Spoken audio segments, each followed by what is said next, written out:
There is nothing in this life that I want to do more than to create a real no-take marine protected area that's enforced. I think that is one of the most important things that we can do for protecting the ocean and frankly saving the ocean from all of the challenge that we know about. Rising sea temperatures, industrial overfishing, pollution, acidification, plastic, coral degradation, etc. If we can create more real marine protected areas that are enforced, then the entire ocean can recover. I really believe that. I'm Matthew David Kaplan. I'm an ocean filmmaker and I lead dive expeditions around the world. And I worked in the corporate world for 20 years, 15 years in New York City, and then I was going to quit my job, move to Indonesia, where I now live. And I was planning to quit and move in April 2020. COVID happened, and I ended up getting a great job in another corporate job, but a great job in Amsterdam, where I lived for the past 5 years. And I started filming 12 years ago, 2013, and particularly in the last 5 years, one thing led to another. I started running dive expeditions, and that's now kind of the core thing I do, and I love it. And I create these trips and take people around the world. And now I've started making films, which I want to tell important stories of the ocean. And I've always had a passion for marine protected areas. I've seen examples of what they can do. One of the best examples I know is a place in Baja California Sur called Cabo Polmo. It's a very overfished place. A no-take marine protected area was enacted, and now it's one of the most places in the ocean with the most abundant fish life that I've ever seen. I've never seen schools of fish bigger than in Cabo Polmo, and I've done more than 200 dives in Raja Ampat and all over Komodo and all over Indonesia, Maldives, Egypt, etc. So I want to focus my attention and kind of this YouTube channel and social media on this dream to help this cause and actually make a marine protected area. I don't know where the right place is, but I want it to be a very important place with in a coral reef ecosystem that is right now being subjected to overfishing, which is a lot of places in the world. And you know, there's places in Indonesia I love, in the Philippines, in California, kelp forest ecosystems. There's a lot of places, and I'd love to make more or help create more marine protected areas, but maybe we start with one. And that's not going to happen tomorrow. It's not going to happen this year. These things are massively complicated, and particularly if you need to get buy-in from the people that live in these areas, and these are remote areas that I'm talking about.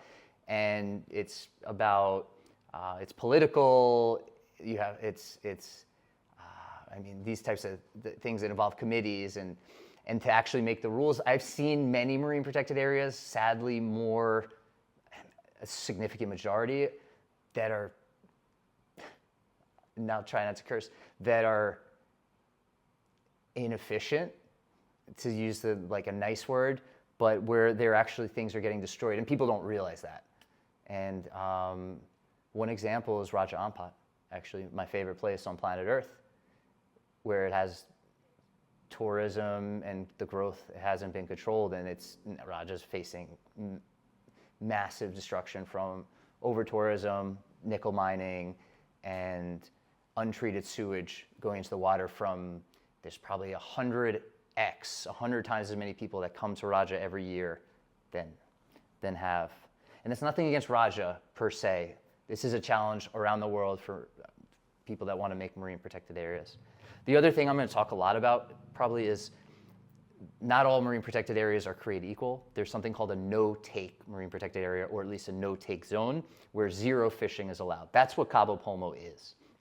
And that's way more important than anything else. Like, go to Europe, you've sure seen the news, and particularly David Attenborough's last movie shone a great light on bottom trawling that happens throughout these there's no protection in these places. And if we can protect more of the ocean, like, life comes back. I mean, David Attenborough said this and showed it in his recent film, but life comes back and then it spills over. It happens, and I've seen it. And if we can protect the most important places, some of them on planet Earth, it gives us a chance, because the direction that we're heading right now, the news, like recognition from scientists that corals and rising sea temperatures have passed the point of no return, it's real. It's happening before our eyes. It's in our lifetimes. There's nothing I love more in this world, in nature, than spectacular coral reefs. And my favorite fish are actually the anthias, chromis, and damselfish, the little beautiful, bright, all kinds of colors, purple, red, yellow, orange, green, blue, chromis. We might be the last generation to see them. And I don't have children yet, but I would love to show my children and my grandchildren and bring them to these places that I love and show them the corals, rather than only being able to show them through the videos that I have filmed years, that I'm filming now, frankly. I don't want to document the demise of corals. So yeah, that's my idea. That's what I want to do.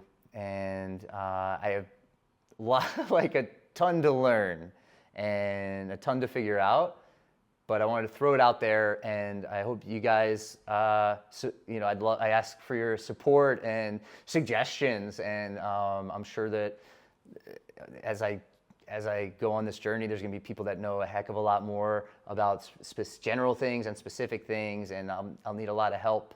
And so I guess this is the start of a journey.